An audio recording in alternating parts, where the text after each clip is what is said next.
विचार चल रहा था पदकृत्य में, प्रत्यक्ष परामर्श अतिव्याप्ति वारणाय क्या बोलना चाहिए? हेतु अविषेकम इत्यभिबोध्याम। ये परामर्श प्रत्यक्ष क्या होता है? किसको कहते हैं परामर्श प्रत्यक्ष? घट प्रत्यक्ष किसको कहते हैं? घट ज्ञान और घट प्रत्यक्ष ज्ञान में क्या अंतर है? वेदांत में बहुत सुंदर कर दिया उन्होंने। वेदांत परिभाषा में विषयगत प्रत्यक्ष अलग, ज्ञानगत प्रत्यक्ष अलग, दो विभाग कर देते हैं। ये लोग सब क्या कहेंगे? घट ज्ञान, घट प्रत्यक्ष ज्ञान। अयं घट इतना ही बोलोगे, इसका नाम घट ज्ञान है। ज्ञातो घट, ज्ञातो अगर घट ज्ञानवान हम, अयं घट इत्याकार ज्ञानवान हम, ऐसे भी अनुभव करते हो, उसका नाम घट प्रत्यक्ष है। इसी प्रकार का परामर्श ज्ञान और परामर्श प्रत्यक्ष ज्ञान। वन्य व्यापी धूमान पर्वत, इतना ही बोलोगे, ये हो गया परामर्श ज्ञान।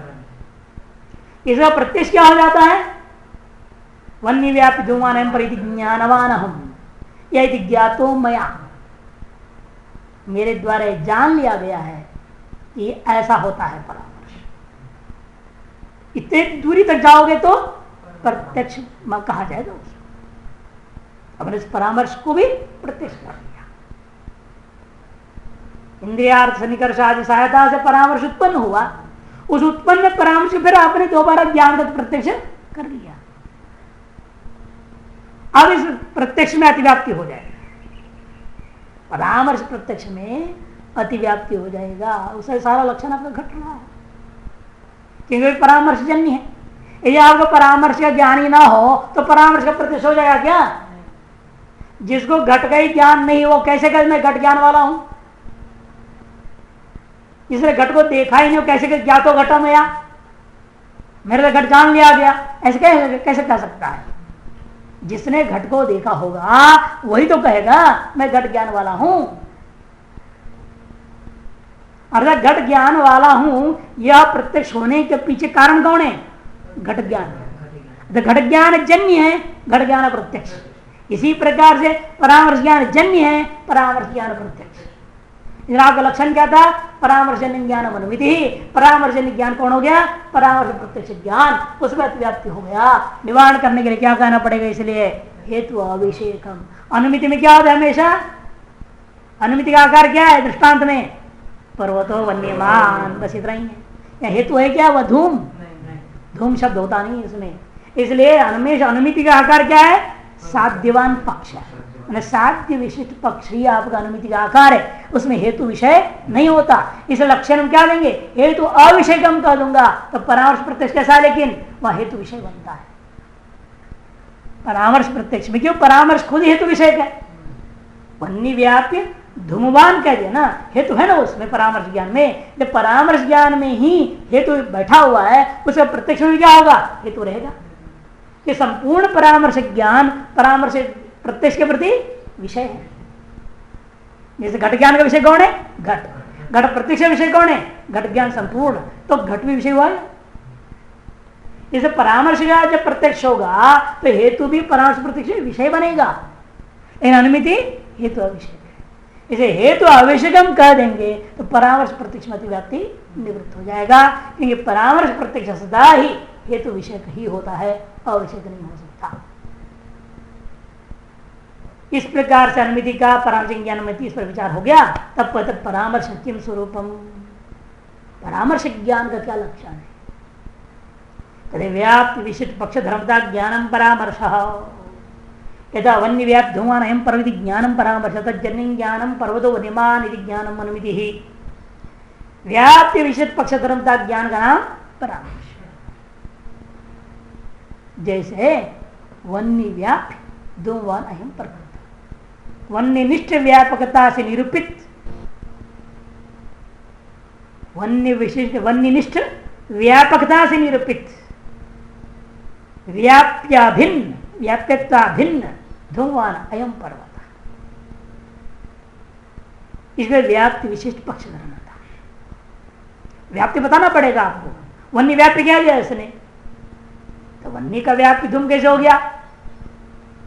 तब अगर वनिष्ठ व्यापक निरूपित व्याप्यता धूम में है, ऐसे वन्य निष्ठ व्यापकता से निरूपित व्याप्यता भिन्न धूमवान अयम पर्वता, ये वन्य व्याप्ति विस्पक्ष बनता है, इसका नाम परामर्श। तादृश तज्जन्य मैंने उस परामर्श जन्य जो ज्ञान क्या हुआ, पर्वत वन्यमान ऐसा निश्चय हुआ। ये जो ज्ञान है उसका नाम अनुभूति है। देखिए व्याप्ति विशिष्टेति पदकृतिका विषयिता संबंधेन व्याप्ति विशिष्टम पक्षधर्मता ज्ञानम परामर्श इत्यर्थ। विषयिता संबंध से, विषयिता विषयता नहीं विषयिता संबंध से व्याप्ति विशिष्टम पक्षधर्मता ज्ञानम, कि ये व्याप्ति भी ज्ञान है, पक्षधर्मता भी ज्ञान है, दो ज्ञान है। दोनों ज्ञानों को परस्पर विशिष्ट वैशिष्टता आपने किया तो दोनों ज्ञान विशिष्ट वैशिष्टता किस संबंध से होगी, विषयिता संबंधित। दोनों ही ज्ञान, इसे विषयिता संबंधी न व्याप्ति विशिष्ट कौन है, पक्षधर्मता। तारस ज्ञान का नाम परामर्श होता है। कभी ज्ञानम परामर्शित लक्षण करो, ज्ञानम परामर्श। तो घटादि ज्ञान वारणाय पक्षधर्मता, घटादि ज्ञान में अतिव्याप्ति जो भी ज्ञान है। और केवल ज्ञानम कह दिया तो कोई भी ज्ञान को मैं ले सकता हूं, तो घट ज्ञान को भी ले लूंगा, पट ज्ञान मट ज्ञान सारे ज्ञान है, उनमें लक्षण चला जाएगा। तब आपको कहना पड़ा पक्षधर्मता ज्ञानम। इन पक्षधर्मता मैंने पक्ष में जो धर्म जो वस्तु आपने देखा, हेतु को देखा, उसका जो ज्ञान हुआ धूमवान अयम पर्वतः, इसी का नाम पक्षधर्मता ज्ञान है। उसको परामर्शित कहोगे तो गड़बड़ है, क्योंकि पक्षधर्म कौन है, हेतु। हेतु तो हमें कई बार ज्ञान हुआ। पहला ज्ञान रसोई घर में हुआ है, पहली बार हेतु ज्ञान क्या हुआ, कहा हुआ आपको, रसोई घर, और वहां आपने व्याप्ति ग्रहण किया। दूसरा हेतु ज्ञान है पर्वत में देखा आपने, धूमवान एवं पर्वत। तीसरा ज्ञान है परामर्श हेतु, वहां भी है ना, वन्य व्याप्त धूमवान। अब क्या हुआ, आपने पक्षधर्मता ज्ञान हम कह दोगे तो लक्षण कहां चला जाएगा, द्वितीय हेतु ज्ञान में। प्रथम हेतु ज्ञान मानस में, द्वितीय हेतु ज्ञान पर्वत में, तृतीय हेतु ज्ञान खोपड़ी में। नहीं ना होता है, वहां थोड़ी हो रहा है। तृतीय हेतु ज्ञान आप अपने बुद्धि में कर लेते हैं। धुआं को देखिए आप, स्मृति होती है व्याप्ति का, उस स्मृति व्याप्ति स्मृति और प्रत्यक्ष धूम ज्ञान दोनों को जोड़ लेते हो, तब परामर्श मन में आप बना लेते हो। इसके कहते हैं पहला ज्ञान हेतु का ज्ञान कहाँ हुआ, रसोई घर में। दूसरा हेतु ज्ञान पर्वत में। तीसरा हेतु ज्ञान आप अपने मन में बना लिए है या नहीं। तो तीसरे हेतु ज्ञान हमारा लक्ष्य है, परामर्श ज्ञान हमारा लक्ष्य है ना तीसरा ज्ञान। उसमें अतिव्याप्ति का प्रश्न नहीं उठता है, लक्ष्य में लक्षण जा रहा है तो अच्छी बात है। लेकिन दूसरा हेतु ज्ञान जो व्याप्ति विशिष्ट नहीं है, केवल पक्षधर्म ज्ञान हो रहा है, धूमवान पर्वतः, वही पक्षधर्म का ज्ञान है। उस द्वितीय हेतु ज्ञान में आपका लक्षण का अतिव्याप्ति हो रहा है। उसे निवारण करने क्या कहना पड़ा, व्याप्ति विशिष्ट कहना पड़ा। वही कहते परावृत धूमवान पर्वत इत्यादि ज्ञाने अतिव्याप्ति वारणाय व्याप्ति विशिष्ट इति, इसलिए व्याप्ति विशिष्ट विशेषण देंगे। तत् इति तज्जन्यम कहा था, तत्से क्या लेना, परामर्शजन्यम इत्यर्थ, परामर्शजन्यम ज्ञानम अनुमिति।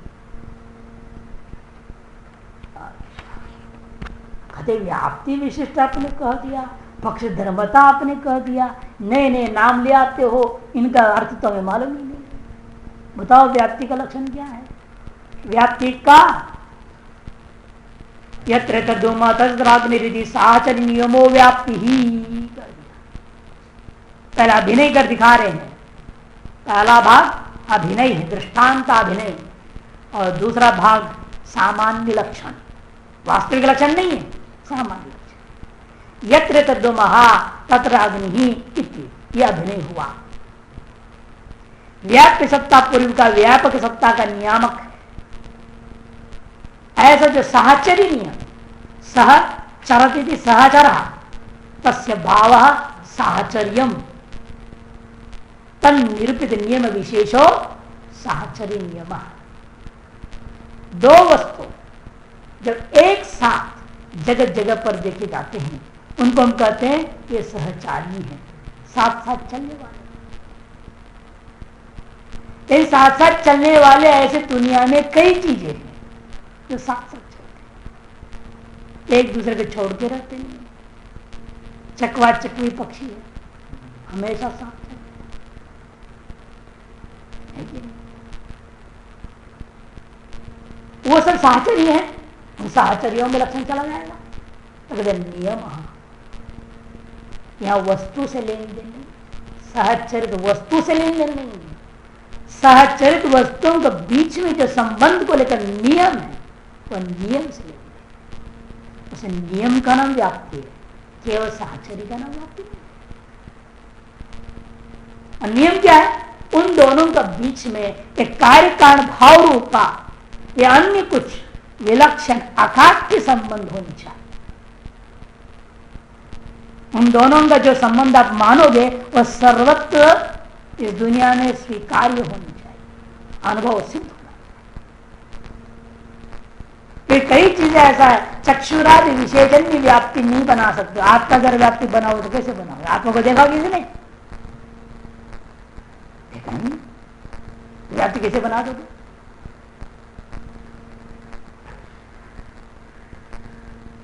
यद्यद् विभूतिमत् सत्तम, वहां भगवान ने व्याप्ति बना दिया थे गीता में। यद्यद् विभूतिमत् सत्तम तत्तद् मम तेजोंश संभव। यत्र यत्र जैसा बोलते हो यद्यद् बोल दिया, तत्र तत्र बोलते हो तत्तद् बोल दिया। ये तो नित्य संबंध है, व्याप्ति बना के दिखाया ना उन्होंने भी वहां।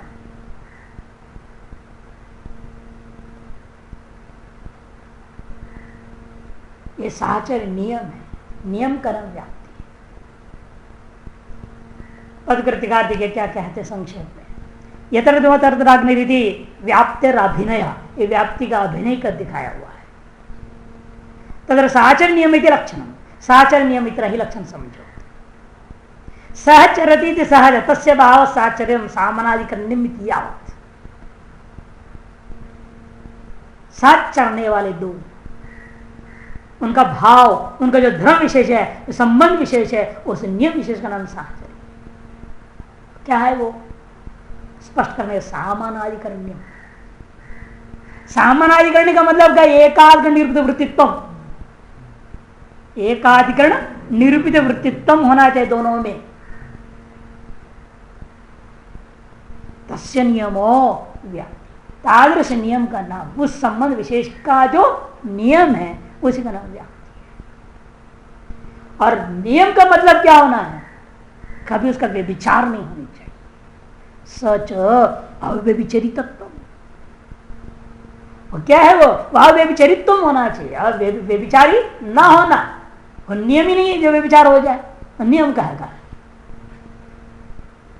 नियम वह है जो कभी व्यभिचरित ना हो। अव्यभिचरित का मतलब क्या? तच्च व्यभिचाराभाव, व्यभिचार का अभाव होना। व्यभिचार होने का मतलब सामानाधिकरण न होना। वही करे साध्याभाववद वृत्तित्व, साध्यवद वृत्तित्व ये सामानाधिकरण का हुआ। साध्य का जो अधिकरण है तन्मय वृत्तित्व हेतु में जाना चाहिए। साध्यवद वृत्तित्व ये व्यभिचार रहित नियम हुआ, अव्यभिचार हुआ। और साध्याभाववद वृत्ति हो जाना ये व्यभिचार। साध्याभावद, इसलिए क्या करना? साध्याभावद अवृत्तित्व, ये व्याप्ति हो गया। व्याप्ति ये विचार साध्य अभाववद वृत्ति, और व्याप्ति क्या होगा? इसलिए ठीक उसका भी अभाव कर दो तो साध्य अभावद अवृत्तित्व, ये व्याप्ति हो जाएगा। तथा साध्य अभावद अवृत्तित्व व्याप्ति पर्यवसन्नम भवति। और उसको दृष्टांत घटाएंगे। देखिए महानसो मानसम वन्यमत धूमात, मानसम नपुंसक लिंग इसलिए मानसम वन्यमत धूमात इत्यादो इत्यादि में साथी कौन है? साध्यो वन्नी, साध्य वन्नी अग्नि। यह आप मानस में सिद्ध करने जा रहे हैं धूम रूपी हेतु से। तो वन्नी का अधिकरण कौन है? मानस आदि स्वयं। तदभाव माने वन्य भाव। मैं तदभाववान पूछा क्या आपसे? मैंने कहा तदभाव, तो मैंने वन्य भाव बोलना चाहिए। तदभाव क्या है? वन्य भाव। तदभाववान माने वन्य भाववान कौन होगा? तब बोलना जल हृदादि ही। तन निरुक्त वृत्तित्व कहां है? मीन शैवाल नौका आदि में विद्यमान है। ठीक है, नौका दो हो गया वृत्तित्व। तन अवृत्तित्व कहां जाएगा? धूम। इसे साध्य अभावाधिकरण अवृत्तित्व आ गया धुआं में, तो महानसीय दृष्टांत में आपका लक्षण समन्वय हो गया। इत कृत्वा लक्षण समन्वय अवृतम प्रकृति हेतु बुद्धि धूम इति कृत्वा लक्षण समन्वय। और कोई उल्टा कर दे तो मानसम धूमवत वन्य है करते, मानस धुआं वाला है वन्नी होने से हेतु बना दिया वन्नी। अब साध्य हो गया धूम, उल्टा कर दो काम चलेगा नहीं। यत्र यत्र वन्नी तत्र धूमः, इसका विचार मिलेगा कहाँ? अयोग नहीं। गरम तप्त लोह पिंड में आग है और धुआं नहीं, इसलिए कहते देखो यह दृष्टांत बनाया अव्याप्ति नहीं, अतिव्याप्ति नहीं है दिखाने के लिए उल्टा ले रहे हैं। साध्यो धूमः, साध्य भावो धूमा भाव, साध्य भावद मान धूमा भावद कौन है? अयोगोलकम। तन्निमित्त वृत्तित्वमेव वन्य है, वन्य में वृत्तित्व है, तन वृत्तित्वमेव वन्नौ न तो अवृत्तित्वम। अतएव लक्षण से अतिव्याप्ति न स्यात्, इसे लक्षण का अतिव्याप्ति नहीं होती। वन्यादविति नातिव्याप्ति स्यात्, इसलिए अतिव्याप्ति नहीं होगी।